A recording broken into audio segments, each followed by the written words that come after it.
پر چل کر یہ اعلان کر دیا جائے کہ لوگوں آؤ نماز کا وقت ہو چلا ہے، آؤ نماز پڑھنے کے لیے، بڑی دشواری ہوتی، کیسے بلایا جاتا، کتنی دور تک آوازیں جاتی۔ مشورہ ہوا، بیٹھک ہوئی، کسی نے مشورہ دیا کہ ایسا کیا جائے ایک بڑا ناقوس لے لیا جائے، جس طرح عیسائیوں کے گرجا گھروں میں جو شنکھ بجائے جاتے ہیں یا مندروں میں بھی دیکھا ہوگا شنکھ جو بجایا جاتا ہے زور سے، کہا کہ اس طرح کا شنکھ لے لیا جائے اور جب ایک وقت ہو نماز کے لیے لوگوں کو بلایا جانا ہو تو یہ شنکھ بجا دیا جائے۔ بات کٹ ہو گئی کہ نہیں یہ فلاں لوگوں کا طریقہ ہے، اب اس طریقے پر نہیں چلے۔ کسی نے کہا کہ ایسا کیا جائے ایک بڑا سا گھنٹا لیا جائے اور اس پر ٹن سے مار دیا جائے تاکہ اس ٹن کی آواز کو سن کر لوگ چلے آئیں گے۔ کہا کہ نہیں یہ بھی غیروں کی مشابہت ہے، غیروں کا طریقہ ہے، ہم اسے نہیں اپنائیں گے۔ بعض صحابہ نے یہ مشورہ دیا کہ ایسا کیا جائے کہ لکڑی کا الاؤ یعنی لکڑیاں تیار کی جائے اور جب وقت ہو لوگوں کو نماز کے لیے بلاوے کا تو اس میں آگ کے شعلے بھڑکا دیے جائے تاکہ آگ کے شعلے اور دھوؤں کو دیکھ کر لوگ نماز کے لیے چلے آئے۔ اللہ کے نبی صلی اللہ علیہ وسلم نے فرمایا کہ یہ مجوسیوں کا طریقہ ہے۔ مجوسی ایک ایسا مذہب ہے دنیا کے اندر جو آگ کی پوجا کرتا ہے، اس کی کوئی عبادت بغیر آگ کے نہیں ہوتی، تو یہ مجوسیوں کی مشابہت ہے، ہمیں اس کی اجازت نہیں۔ گویا کہ اللہ کے نبی صلی اللہ علیہ وسلم نے ہمیں جو طریقہ دیا یہ اذان کا، ایک صحابی رسول نے خواب میں دیکھا کہ ایک آدمی اپنے سر پر ٹوکری لیے جا رہا ہے، پوچھا گیا کون کیا ہے ٹوکری میں، تو کہا کہ یہ ہے اللہ اکبر اشہد ان لا الہ الا اللہ اشہد ان محمد رسول اللہ۔ دوڑتے ہوئے آئے نبی صلی اللہ علیہ وسلم کے پاس اور کہا کہ اللہ کے نبی صلی اللہ علیہ وسلم میں نے خواب میں دیکھا کہ ایک آدمی ٹوکری سر پہ لیے جا رہا تھا اور میں نے جو پوچھا کیا ہے تو اس نے یہ بتایا۔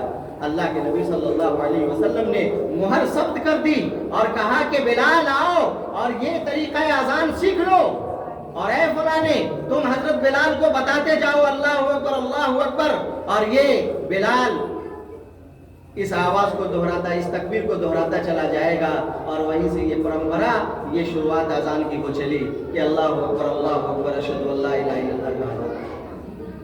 تو گویا اسلام نے، نبی صلی اللہ علیہ وسلم نے جو ہمیں شاہراہ دیا ہے، جو طریقہ دیا ہے، ایک ایسا طریقہ دیا ہے جس میں غیروں کی کوئی مشابہت نہیں۔ تو ہم نے یہ بتایا کہ ہندوستان کے اندر غیروں کا ایک تہوار ہوتا ہے لکشمی پوجا جسے کہتے ہیں، دیپاولی جسے کہتے ہیں، وہاں خوب روغ روشن کیے جاتے ہیں، چکا چوند کیے جاتے ہیں، گھروں کو، دیواروں کو اور بازاروں کو چکا چوند کیا جاتا ہے۔ اس کے یہاں یہ سمجھتا ہے کہ یہ روشنی کا تہوار ہے، اس روشنی سے ہی ہماری ترقی ہوگی۔ اسلام میں ایسی کوئی بات نہیں، ہمیں اس کی مشابہت نہیں کرنی۔ آج ہمارے یہاں جو لائٹنگ ہو گئی ہماری اس نوجوانوں کی، یہ کیا کہیں ناسمجھی کہا جائے، بس چندہ ہوا، زیادہ پیسہ ہوا تو خوب چراغاں کرنے لگے، قبرستانوں کو چکا چوند کیا جانے لگا۔ آپ یاد رکھیں اس روشنی کی ضرورت، اس لائٹنگ کی ضرورت زندوں کو ہے، مردوں کو نہیں ہے۔ قبرستان میں جانے کے لیے، دعا کرنے کے لیے بہت زیادہ چکا چوند کی جائے گی تو وہاں تو خشوع و خضوع ختم ہو جائے گا۔ تو یہ ساری چیزیں ہم دیکھا دیکھی کرتے ہیں، اسلامی شریعت میں ایسی کوئی اجازت نہیں دی گئی۔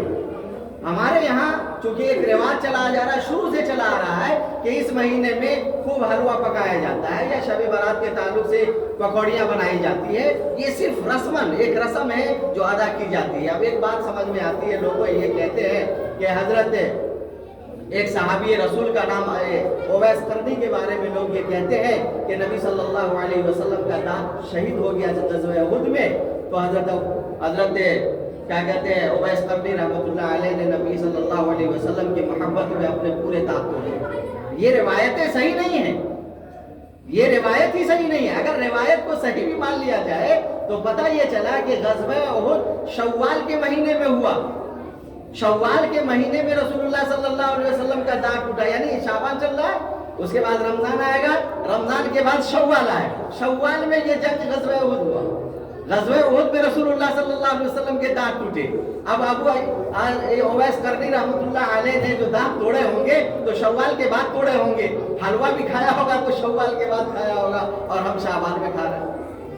تو یہ ساری چیزیں چونکہ رسمن جو دیکھا دیکھی آئی کرتے چلے گئے. اب رہی بات کیا یہ شعبان کا جو مہینہ جس میں ہم اور آپ ہیں، کیا اس مہینے کی کوئی عظمت نہیں ہے؟ کیا اس مہینے کی کوئی فضیلت نہیں ہے؟ کیا اس مہینے کی کوئی اہمیت نہیں ہے؟ کیا اس رات کی کوئی اہمیت اور فضیلت نہیں ہے؟ تو یقیناً نبی صلی اللہ علیہ وسلم کے زمانے میں یہ شعبان کا مہینہ آیا. رسول اللہ صلی اللہ علیہ وسلم جو نبی بنائے گئے تو نبی بن کر 23 سال زندہ رہے.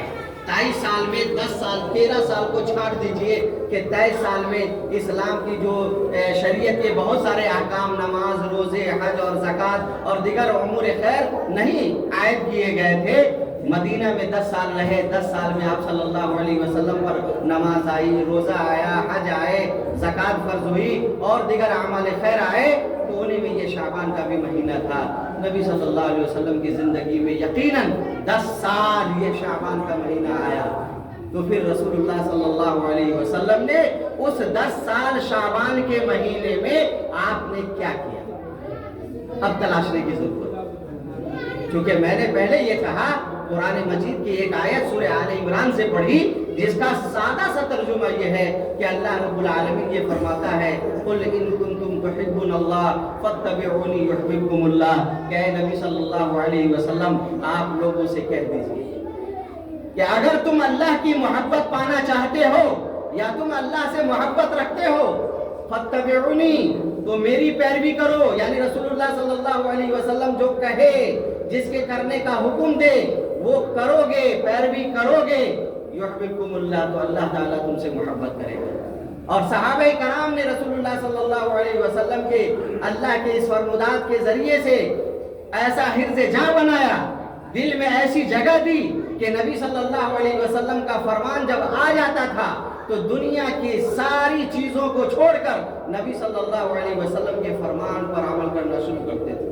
اگر کوئی یہ کہہ دیتا کسی نوجوان کو اس کی مٹر گشتی کے وقت میں کہ ارے فلاں تمہاری یہ شرارت رسول اللہ صلی اللہ علیہ وسلم کو پسند نہیں، وہ نوجوان اپنی شرارت بھول جاتا تھا.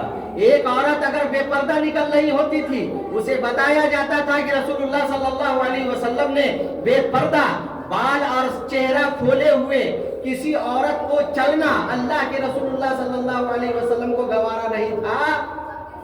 عورتیں پردہ کر لیا کرتی.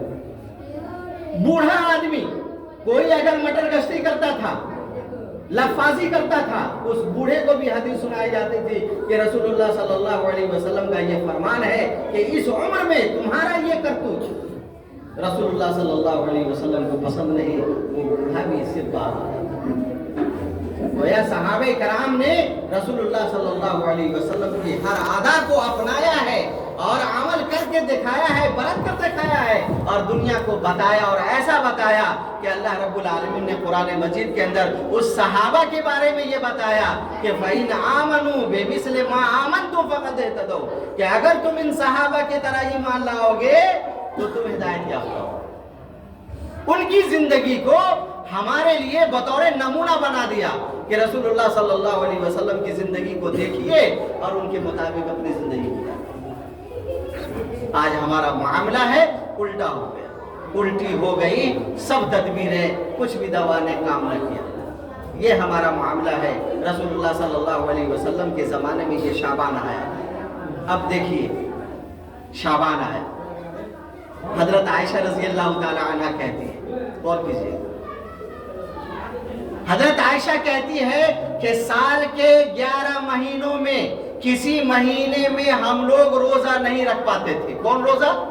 جو رمضان المبارک کے مہینے میں عورتوں کو مخصوص ایام میں داخل ہونے کی وجہ سے جو روزہ چھوٹ جایا کرتا تھا، اس روزے کے بارے میں حضرت عائشہ کہتی ہے کہ ہم سال کے کسی مہینے میں رمضان کے بعد روزہ رکھنے سے کتراتے تھے. کیوں؟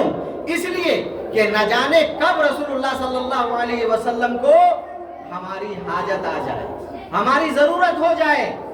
میں رسول اللہ صلی اللہ علیہ وسلم کی ازواج میں ہوں، بیوی ہوں، کب رسول اللہ صلی اللہ علیہ وسلم کو میری ضرورت آ جائے تو میں روزہ نہیں رکھتی تھی. لیکن جب شعبان کا مہینہ آتا تھا تو ہم یہ دیکھتے تھے کہ رسول اللہ صلی اللہ علیہ وسلم اس شعبان میں اس کثرت سے روزہ رکھتے تھے.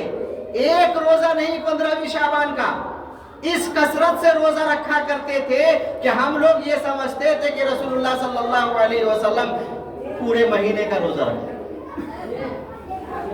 اور ہم لوگوں کو موقع مل جاتا تھا، کیونکہ یقینی بات ہے کہ رمضان کے روزے یا کسی بھی روزے کی حالت میں کسی بھی مرد کا اپنی بیوی سے حاجت پوری کرنا اسلام نے حرام اور ممنوع قرار دیا ہے۔ حضرت عائشہ کہتی ہے کہ ہمیں شعبان کے اس مہینے میں موقع مل جاتا تھا کہ رسول اللہ صلی اللہ علیہ وسلم تو دن کو روزہ رکھتے تھے، تو اب میں سمجھتی تھی کہ اب رسول اللہ صلی اللہ علیہ وسلم کو دن بھر ہماری حاجت نہیں ہوگی، تو ہم اپنے چھوٹے ہوئے روزے کو اس شعبان کے مہینے میں بآسانی پورا کر لیا، ایک مہینہ۔ دوسری بات، حضرت اسامہ بن زید رضی اللہ تعالی عنہ کی روایت مشکات المصابیح سے لے کر صاحب ترمذی نے بھی، صاحب ابو داؤد نے بھی اس روایت کو نقل کیا۔ حضرت اسامہ بن زید رضی اللہ تعالی عنہ، جس طرح حضرت حسن رضی اللہ تعالی عنہ اور حضرت حسین جو نبی صلی اللہ علیہ وسلم کے نواسے ہیں، وہ آپ کے ران پر بیٹھ کر کھیلا کرتے تھے، اسی طرح حضرت اسامہ بن زید رضی اللہ تعالی عنہ بھی رسول اللہ صلی اللہ علیہ وسلم کے ران پر بیٹھ کر حسن حسین کے ساتھ کھیلا کرتے تھے۔ اس اسامہ بن زید رضی اللہ تعالی عنہ نے ایک دن رسول اللہ صلی اللہ علیہ وسلم سے فرمایا، کہا یا رسول اللہ، یا رسول اللہ، لم اراکا تصوم شہرا من الشہور ما تصوم من شعبان، کیا بات ہے کہ ہم آپ کو یہ دیکھتے ہیں کہ سال کے کسی بھی مہینے میں آپ اتنا روزہ نہیں رکھتے رمضان کے بعد جتنا کہ آپ شعبان میں رکھتے، ایک روزہ میں یہ دیکھتا ہوں کہ آپ رمضان کے علاوہ سب سے زیادہ اگر کسی مہینے میں روزہ رکھتے ہیں تو وہ شعبان کا روزہ ہوتا ہے، کیوں؟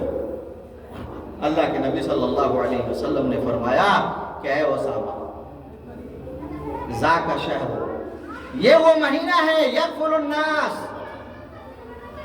یہ وہ مہینہ ہے شعبان کا جو رجب اور رمضان کے بیچ میں آتا ہے، شعبان یغفل الناس، اکثر لوگ اس سے غفلت برتتے ہیں، کیوں؟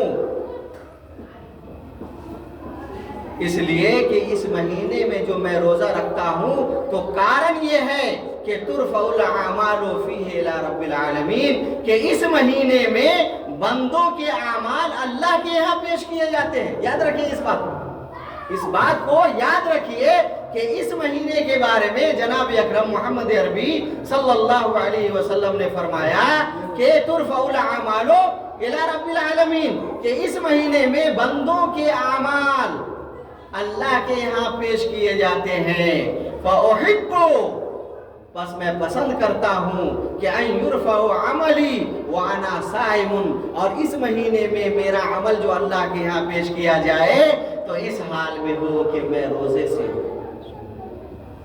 تو میں اس لیے روزہ رکھتا ہوں کہ اس مہینے میں اللہ رب العالمین کے یہاں بندوں کے اعمال پیش کیے جاتے ہیں، اس لیے میں روزہ رکھتا ہوں کہ میرا عمل جو پیش کیا جائے تو یہ پتہ چلے کہ محمد صلی اللہ علیہ وسلم نے روزہ رکھا ہے۔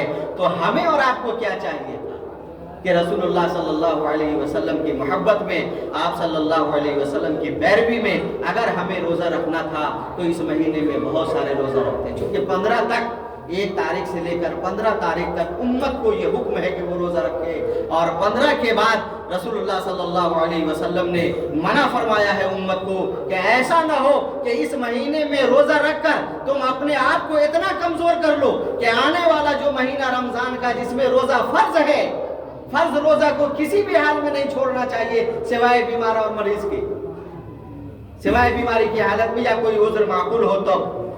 کہا کہ ایسا نہ ہو کہ اس مہینے میں زیادہ روزہ رکھ کر کے تم اپنے آپ کو کمزور کر لو اور اللہ رب العالمین نے رمضان کا جو روزہ فرض کیا اس سے تم محروم ہو جاؤ، اس کے ثواب سے محروم ہو جاؤ، اس لیے 15 کے بعد روزہ امت کو منع فرمایا۔